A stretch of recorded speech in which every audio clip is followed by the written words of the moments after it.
Welcome back to A Neighbor's Choice Radio. I'm your host, David Gornoski. Remember, you can email me hello@aneighborschoice.com. That's hello@aneighborschoice.com.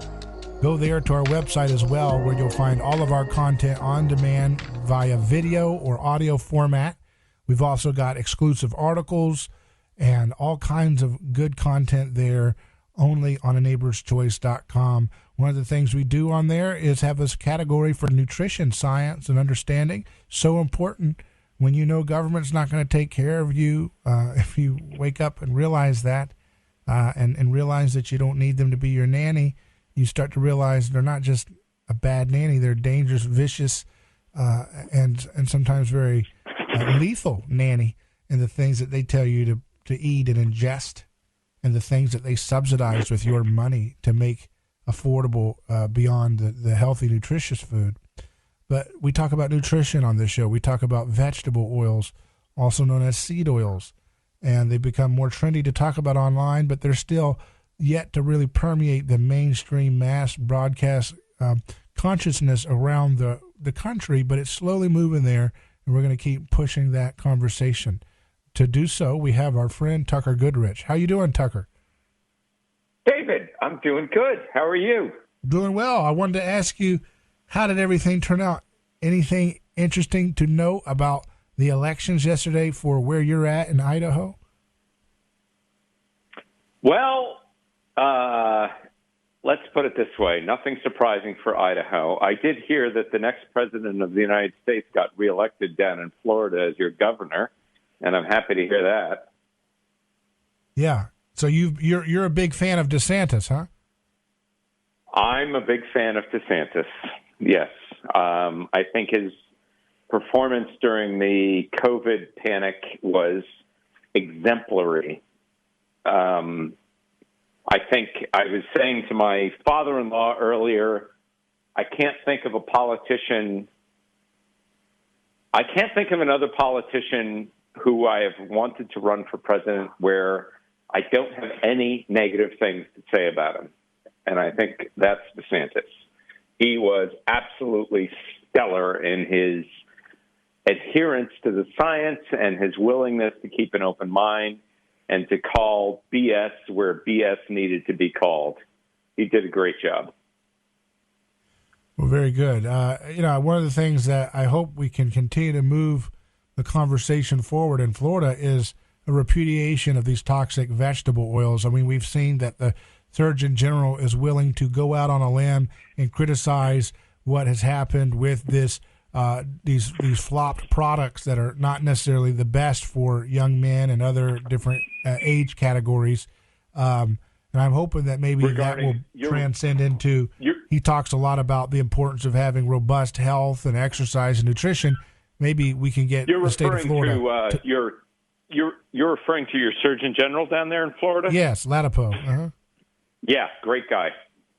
Yeah. So I'm hoping that we can get them to talk more about vegetable oils at the state level. We'll see what happens.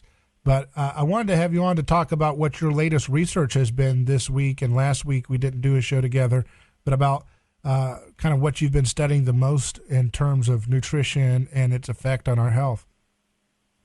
Well, since you bring up since I guess I brought up the COVID thing, one of Bruce Hammock's graduate students, now we talked to Bruce Hammock a while ago about how seed oils are involved in COVID-19, among other things. So one of his graduate students actually tried to use omega-3 fats, and folks will remember that omega-3 fats like seed oils or omega-3 fats like fish oils are a healthier alternative to seed oils. So they tried to use them in treating COVID patients because there's really good evidence that Bruce Hammock, the scientist we interviewed, has demonstrated that omega-6 fats, seed oils in your diet, are a critical determinant of bad outcomes from getting infected with COVID and a number of other diseases and conditions. And this study showed that the patients who were supplemented after they got into the hospital with fish oils did quite a bit better than the patients who were not, which suggests, again, that excess consumption of seed oils is leading to bad outcomes in infectious diseases like COVID, as well as in many other things, as we've discussed. So that's kind of a neat bit of news. And I think Bruce was pretty proud of his graduate student for doing a paper like that. Yeah, you had mentioned to me you wanted to talk about inflammation. So let's just open the conversation up and go into this. Right. Well, and that's exactly what this is about, is inflammation. So we're in the middle of an epidemic of inflammatory diseases, right? It's pretty well understood in the medical literature, but maybe it's not so much in the popular understanding that all of these chronic diseases that we are suffering from have a major inflammatory component, right? So even if you're just overweight and otherwise healthy, you likely have an inflammatory process going on in your fat, right? And what drives this is the fats from seed oils going rancid in your fat cells.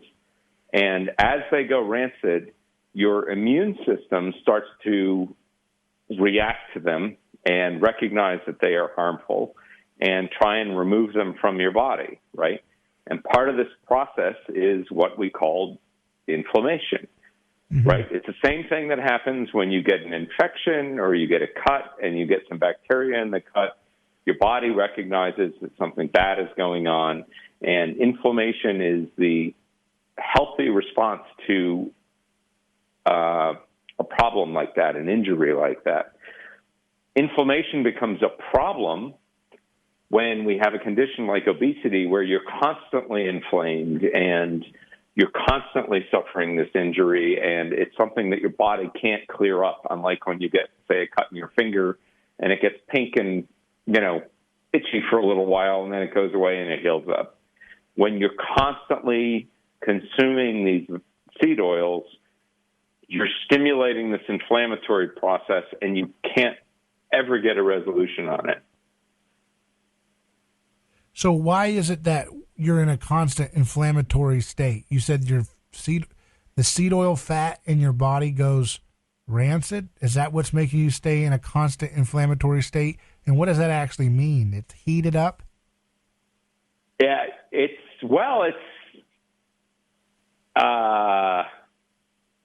it's heated up because it's in your body, but that's not necessary. So when these seed oils go rancid, they turn into something that the doctors call a pathogen-associated molecular pattern, right? So what is that? A pathogen-associated molecular pattern is a molecular pattern that looks like something a bacteria would have, an infectious bacteria like staph, right? Everybody's heard about staph infections. Well, when seed oils break down in your body, it mimics the molecular pattern of a bacteria infecting your body. And your body's natural reaction to this is to want to remove it, right? Because your body's whole goal, your immune system's whole purpose is to remove pathogens like bacteria or viruses from your body. So as these fats become rancid, your body wants to get rid of them. And that's the process of inflammation. Now, part of that process is your cells get sick, and then your immune system starts attacking them and trying to remove them, right? And that's a common process that underlies, I learned from, you interviewed Kate Shanahan a while ago, and I learned from her the term adiposa dolorosa, right? Which means sad fat. And what what is happening in sad fat is that the seed oils are getting so rancid that your body starts attacking its own fat cells and causing pain as, your body's literally attacking itself. I mean, if you think of a poison ivy, if you get poison ivy, you get inflammation, you get cells dying as your skin starts getting damaged, and you get pain as this is happening. Well, in adiposa dolorosa, sad fat, this is actually happening inside of your body as the seed oils are breaking down and going rancid, and your body is attacking them and trying to remove them.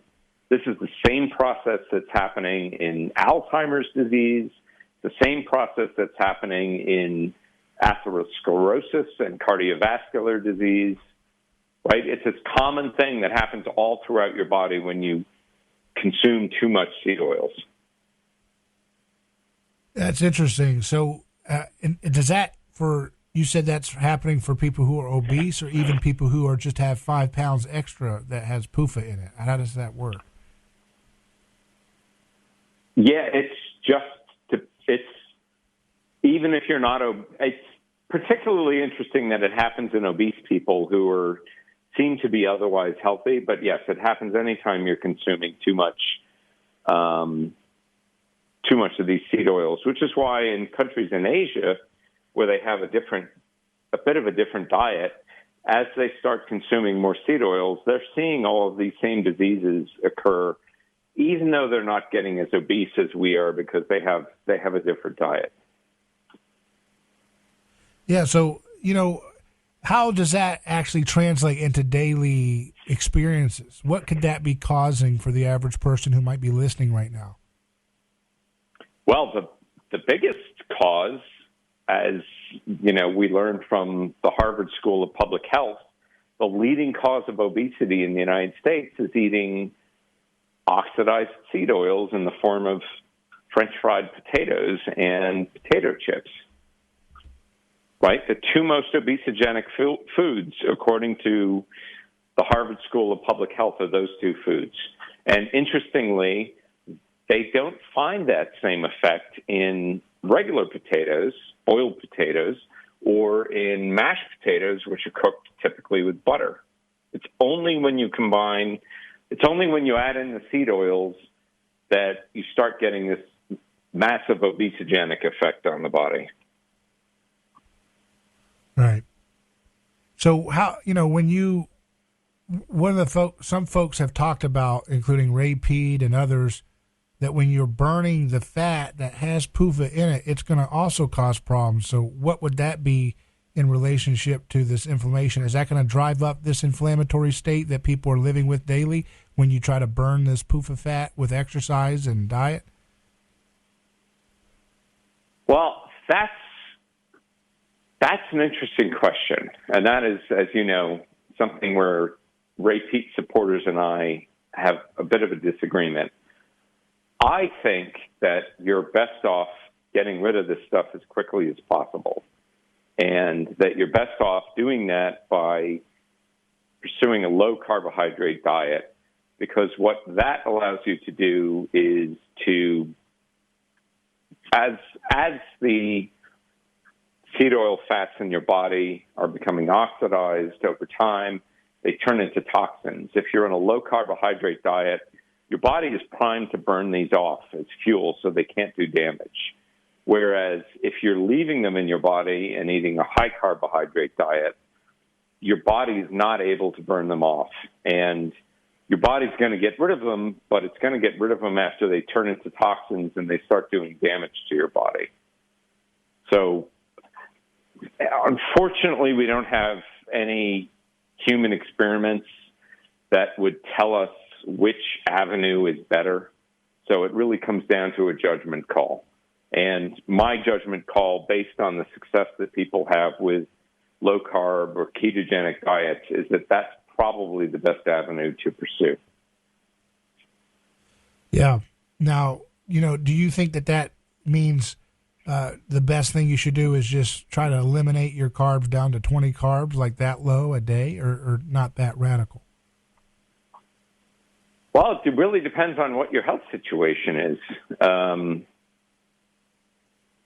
mean, I've talked to a lot of people who do a low-carb diet and then reduce seed oils additionally, and then after a couple of years, they find out that they are able to add carbohydrates back in without any negative effect. And that makes sense because we know that carbohydrates act as an accelerant, right, to the fire that seed oils are causing in your body. So once you get the seed oils out of your body, then your body can properly process carbohydrates. I mean, there's a lot of evidence showing that what causes diabetes, and we're in the middle of a worldwide pandemic of diabetes, type 2 diabetes right now, is excess consumption of seed oils. And that impairs your body's ability to process carbohydrates, which can be part of a healthy diet if your body can process them. So I think in the short term, if you're overweight or you're diabetic, the best thing to do is to cut out carbohydrates and also cut out seed oils. You're cutting out carbohydrates because your body is damaged and can't deal with them. You're cutting out seed oils because the seed oils are causing the damage that makes your body unable to handle the carbohydrates. And then once the seed oils are out of your body, then you should be able to go back and consume, a normal amount, a reasonable amount of carbohydrates and, not have the negative effects that you see in type 2 diabetes. I saw a comment from one of our interviews posted yesterday from a guy named Jeff. He says, he was in reference to talking about oxidized LDL. He says, it is both seed oils and also high fructose corn syrup. High fructose corn syrup makes LDL 10 times more susceptible to glycation than sugar. LDL is 175% more prone to oxidation when it is glycated. Most of the U.S. foods and diet is full of high fructose corn syrup and seed oils, and these two are the slow poisons. Do you agree with that? That high fructose corn syrup is also driving up this glycation? Well, glycation is a very misleading term. What seems to be the glycation means alteration by glucose, right? But what seems to be happening in glycation is, despite the name, the primary cause of glycation is seed oil fats in the body, right? And when they do experiments in humans, and I'm looking at one right now, particularly fructose and oxidized LDL and pediatric non-alcoholic fatty liver disease, so what they did is they fed children fructose, and then they looked at what happened to their bodies, and their oxidized LDL levels went up dramatically, right? There's no carbohydrate in LDL. So what's happening here is the fructose is stimulating the rancidity of seed oils in the body, right? And that's what's increasing the ox-LDL in the body. So fructose, when you have too much seed oil fats in your body, is harmful because it's accelerating the rancidity of seed oil fats. And that's what's driving the ox-LDL up. That's even if you've stopped eating seed oils entirely for, say, many, many months? Well, don't forget, this is an experiment, and these are children where they weren't trying to reduce their seed oil intake. They were giving them extra fructose. There are other experiments where they've tried leaving carbohydrates high and only reducing seed oils. And in that case, they see a rapid reversion of fatty liver disease, which is basically diabetes of the liver, right? So we know that even if you're on a high carbohydrate diet and you start removing the seed oils from your diet, that you can start getting healthier and you can start reversing some of these very, very common diseases that we've seen as a result of the modern diet. But, sometimes it gets a little bit convoluted. Like, when you look at a package and it has soybean oil as a small amount near the bottom of the ingredients list, and you eat that, does that mean that that's not getting seed oils out of your body, even though you're relatively avoiding them? You're not cooking with them. You're not eating mayonnaise. You're not doing margarine. You know what I'm saying? Do these little bits really add up? Or, you know what I mean? Like, how do you know that you're getting them out? It's kind of hard to quantify for people. Well, that's a great point, David. And it's important to remember that there's an old saying in medicine, the dose makes the poison, right? So virtually all natural foods have some amount of omega-6 fats, the problematic fats in seed oils. Even an apple does, right? What you want to avoid is things with high concentrations of these fats, like salad dressings and fried foods from restaurants and chicken and pork.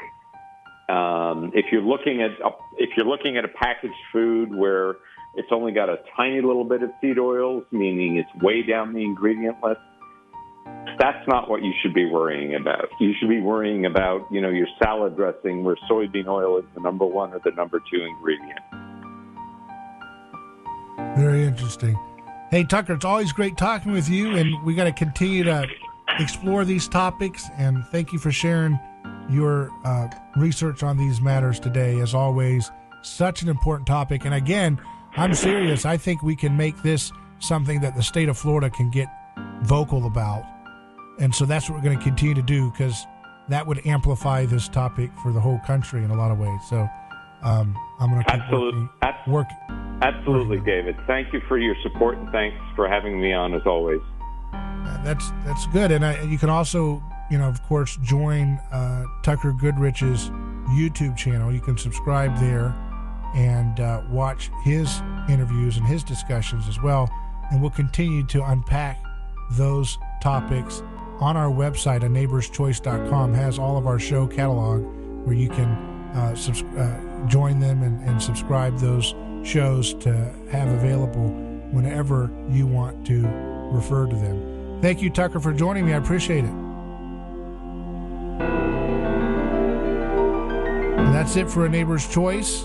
You can email me hello@aneighborschoice.com. That's hello@aneighborschoice.com. We're still looking at results coming in. They'll continue to trickle in as we have really botched what it means to have a fair and quick and swift results. You've got to go months and months, apparently. That's hyperbole, but maybe it won't be one day if we don't get some sanity back into this system. I'm David Gornoski. Godspeed.